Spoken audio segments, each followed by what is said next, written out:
ఉండాలి మరి, అదే కదా నువ్వు చెప్తా. మరి ఇప్పుడు లోపలి పోదివి, మరి లోపల భాగవతం ఎట్ట ఉంది, ఏం సంగతి, మరి ఏం చెప్పిపోతున్నావు ఇవాళ ఈ అమాయకులకు ఏం చెప్పిపోతున్నావు? లోపల నేను అక్కడ ఉంటుందని నేను ఊహించలే అసలు. అంటే ఏం లేదు అక్కడ, అసలు గుడి ఉంది, మేము వారం కింద మేము ఇక్కడ పండుగ జరుపుకున్నాం అన్నట్టు ఒక్క ఆధారం ఉంచలే, ఒక్క రాయిలు ఏం లేదు అసలు. అక్కడ ప్లేన్ ల్యాండ్ లాగా ఒక చెట్టు లేదు, పుట్టలేదు, ఏం లేదు. ఆ విధంగా చేసి పెట్టారు. అది క్లియర్ కట్ ఒక ప్లాన్ గా, ఎజెండాగా ఆ భూమి మొత్తం ప్రైవేట్ వ్యక్తులకు అమ్మడానికి ఒక స్కెచ్ చేశారు. ఇంతకు ముందు హనుమంతుని గుడి జరిగింది, జూబ్లీహిల్స్ హనుమంతుని గుడి జరిగింది విషయంలో సేమ్ అదే ప్లాన్. అప్పట్లో కేసీఆర్ చేసిండు, ఇప్పుడు రేవంత్ రెడ్డి చేస్తుండు, గంతే. మనుషులు చేంజ్ అయ్యి. ఇంకొకటి నేను ఒక క్వశ్చన్ ఇక్కడ వేయదలుచుకుంటున్నా. ఇక్కడ చుట్టుముట్టు వీళ్ళు పాపం ఇక్కడ మీరు ఎంత దూరం ఉంటారు? మీరు అందరూ పక్కకు ఒక 1/2 కిలోమీటర్ అంత దూరం ఉంటారు. కానీ ఈ గుడి పరిసరాలల్లా ఇప్పుడు ఈ బిల్డింగ్ లో హిందువులు లేరా, ఈ బిల్డింగ్ హిందువులు లేరా? ఎందుకంటే వీళ్ళు ఇంకా ఏసీలు ఉన్నాయి, ఏసీ రూమ్లలో వండుకుంటారు వీళ్ళు అందరూ. వీళ్ళు హిందువులు కాదు, వీళ్ళు కొట్టల్లో అయితే. వీళ్ళు పాపం అంత దూరం నుండి వచ్చారు. వీళ్ళతో పని అవుతుందా అంటే నేను ఖచ్చితంగా అంటున్నా చాలా కష్టం. నేను కాదంటలేను, చాలా కష్టం. అంటే మనము మన ప్రాణానికి తెగించాల్సి వస్తుంది. కానీ ఈ బిల్డింగ్లు ఉన్న ఏసీలో వండుకున్నారు కదా ఇప్పుడు వీళ్ళు వెనకాల, వీళ్ళు ఒకవేళ దిగుతే ఇక్కడ పోలీస్ జరుగుతుంది.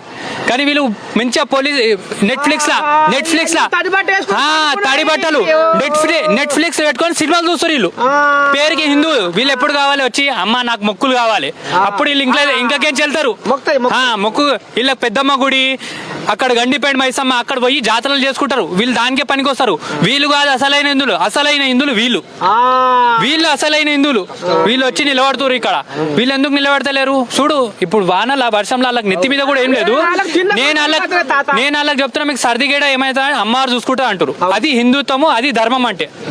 అయితే నేను అంటున్నా వీళ్ళని గుర్తించాలి. ఇప్పుడు మనం అందరం ఇప్పుడు ఇంతవరకు మాకు సపోర్ట్ సరిపోదు.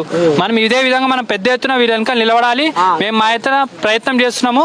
మీరు కూడా మొక్కండి. మీ అందరికి పాదాభివందనం అమ్మ, నిజంగా మీరు వచ్చి నిలబడ్డారు. మరి ఇప్పుడు అమ్మవారు వచ్చారా? తెలంగాణ నిద్రపోతున్నారు శివసత్తులకు, తెలంగాణ నిద్ర కళలకు వస్తున్నాడు తల్లి. మరి వచ్చానా అమ్మవారిని తీసుకొచ్చి ఉపాయం చేస్తున్నారు ఏమైనా? చేయాల్సిందే, ఎందుకంటే ఇది సైలెంట్ గా కూర్చునే క్రమం కాదు. ఇప్పుడు ఇందాక మన మిత్రులు సోమేశ్వర్ గారు, వినోద్ గారు అందరు చెప్పారు. హైదరాబాద్ సెంట్రల్ యూనివర్సిటీ విషయంలో కూడా ఇలాగే జరిగింది. స్టూడెంట్స్ అందరినీ ఒక్క క్షణంలోనే వాళ్ళందరి జీవితాలను నాశనం చేయాలని చెప్పి వన్యప్రాణులతో సహా పశుజాతిని, పక్షి జాతిని అందరినీ నాశనం చేయడానికి ఎంత కాంగ్రెస్ రేవంత్ సర్కార్ ఏం చేసిందో మనం అందరం చూసినాం. ఈ రోజు కనుక మనం ఇట్లనే నిమ్మకు నీరెత్తనట్టు ఉంటే రాను రాను ఇంకా ఘోరంగా అవుతుంది మన పరిస్థితి. ఎందుకంటే హిందువులకు మిగిలింది ఒకటే దేశం, గుర్తుపెట్టుకోండి. 100కి పైగా క్రిస్టియన్ దేశాలు ఉన్నాయి, 57 ఇస్లామిక్ దేశాలు ఉన్నాయి, 12 బుద్ధిస్ట్ దేశాలు ఉన్నాయి, 2 కమ్యూనిస్ట్ దేశాలు ఉన్నాయి, ఒక జూయిష్ కంట్రీ ఉంది. ప్రపంచానికి వెలుగునిచ్చిన భారతదేశానికి ఒక స్వతంత్ర దేశం అంటూ లేదు, హిందువులకు ఒక దేశం అంటూ లేదు అని ఎవరు చేసిర్రు? 75లో సోషియో సెక్యులరిస్ట్ అని యాడ్ చేసి హిందువులను అందరినీ కళ్ళల్లో కారం కొట్టి, అందరినీ స్వతంత్ర వీరులను అందరినీ, పోరాటం చేసేటోళ్ళని అందరినీ జైల్లో పెట్టి ఎమర్జెన్సీ క్రియేట్ చేసి ఇప్పటికీ కూడా చాలా మంది ప్రజలకి తెలియకుండా ప్రణాళికలు సృష్టించి ఇప్పటికి కూడా చాలా మందిని ఇళ్లలో మగ్గబెడుతుర్రు. ఇందాక మన వినోద్ చెప్పినట్టు ఈ హైఫై కార్లలో తిరిగే హిందువులందరూ కూడా నిద్ర లేవాలి. ఎందుకంటే ఫస్ట్ మమ్మల్ని టార్గెట్ చేస్తారు, మా తర్వాత మీదే టార్గెట్. ఎందుకంటే బంగ్లాదేశ్ లో ఎట్లా చంపిర్రో పెద్ద పెద్ద సింగర్లని, వాళ్ళ హీరోలు అంతా, గొప్ప గొప్పలని, లాయర్లని, వీళ్ళందరినీ కూడా ఒక్క క్షణంలో వాళ్ళ ఆస్తులన్నీ పటాపంచలు అయిపోయినాయి. రేపు మనందరి పరిస్థితి కూడా అదే. మనం అందరం ఒక్కటిగా కావాలి, కులాలు పక్కన పెట్టి అందరం హిందువుల్లాగా పోరాడాలి. అందరం ఒక్కటిగా ఉంటే ఎవ్వడేం చేయలేడు. గుర్తుపెట్టుకోండి, మనల్ని మనం అందరం కలిసికట్టుగా నిలబడాలి. మన టెంపుల్స్ ని కాపాడుకోవాలి, మన పరిసరాలు కాపాడుకోవాలి, ప్రతి చోట కన్ను పెట్టాలి. మనం ఇట్లనే ఉంటే మనల్ని అందరి పిల్లలను మన కళ్ళ ముంగలే నరుకుతారు. ఆల్రెడీ పాకిస్తాన్, ఆఫ్ఘనిస్తాన్, బంగ్లాదేశ్, కాశ్మీర్ కూడా మనది కాదు. ఇప్పుడు పహల్గామ్లో కూడా మన పరిస్థితి ఏమైందో మనం అందరం చూసినాం. ఇంకా కూడా ఇట్లనే అవుతుంటాయి. దయచేసి అందరికి రిక్వెస్ట్, అందరు హిందువులు తరలి రావాలి. తెలంగాణలో ఉన్న ప్రతి హిందువు రావాలి. మేల్కోండి అందరు ఇప్పటికైనా. జై శ్రీరామ్. చెప్తా. మరి షేక్పేట ఏమారు అనితారెడ్డి ఆయన పేరు, మా కడుపు చల్లకుండా ఇప్పుడు వీళ్ళు ఏమంటారు అంటే ఇక అమ్మవారిని అయితే గూడు లేకుండా చేసింది. ఇక బొట్టో బోనమో మళ్ళీ పెట్టవలసి వస్తే ఆయనకే పెడతాం, పాలాభిషేకం చేస్తామని కూడా అంటారు. ఎందుకంటే ఆయన నిండా 100 బతకాలని.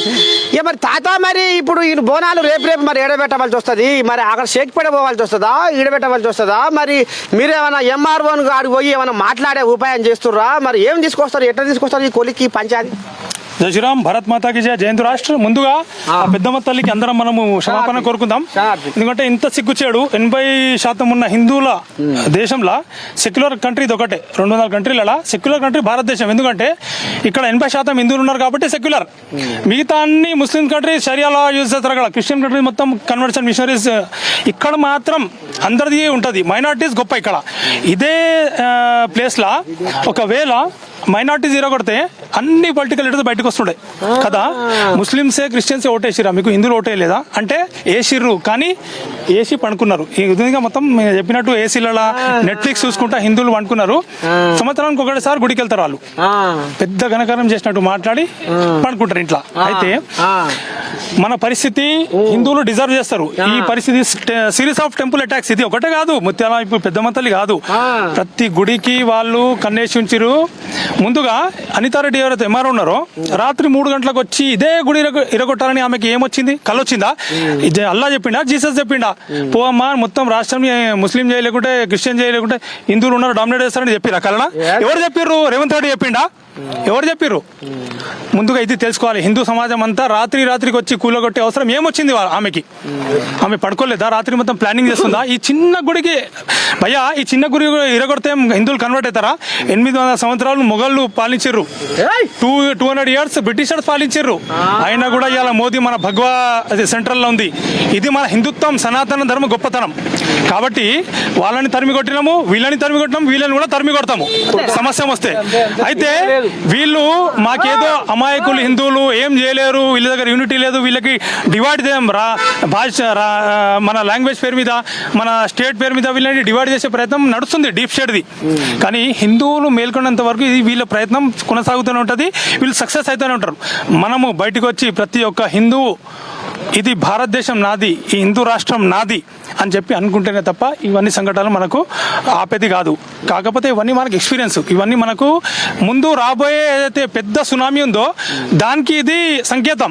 దీనికి కూడా మనం మేల్కోకపోతే వెస్ట్ బెంగాల్లో పరిస్థితి ఏముంది, కేరళలో పరిస్థితి ఏముంది, భాగ్యనగర్లోనే కొన్ని ఏరియాస్లో హిందువులు ఇప్పటికీ లేరు. కొన్ని ఇప్పుడు బార్కాస్ అక్కడ చంద్రాయన్ గుట్టలో ఏరియాస్ ఉంటాయి, కొన్ని సుల్తాన్ షాయి మా చుట్టాలే ఉంటారు అక్కడ. ఒకప్పుడు మొత్తం గల్లీ హిందూసే ఉండే, కానీ ఇప్పుడు లేదు. ఎందుకు లేదు? ఎవరైనా ప్రశ్నించిరా, అడిగిరా? మనం ఎక్కడో వెస్ట్ బెంగాల్ మాట్లాడతాం.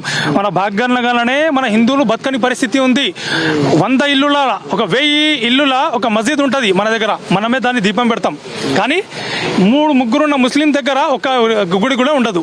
ఎందుకంటే వాళ్ళ ఇన్ఫ్లుయెన్స్ యూజ్ చేసి హిందువులని ఖతం చేయాలని వాళ్ళ ఉద్దేశం. మన హిందువులు ఏం తెలుసా? లగ్జరీ లైఫ్ యూజ్ చేయాలి, మొత్తం 5 days వర్క్ చేయాలి, వీకెండ్స్లో ఎంజాయ్ చేయాలి. హిందూస్ ఎంజాయ్మెంట్ ఎంటర్టైన్మెంట్ కోసం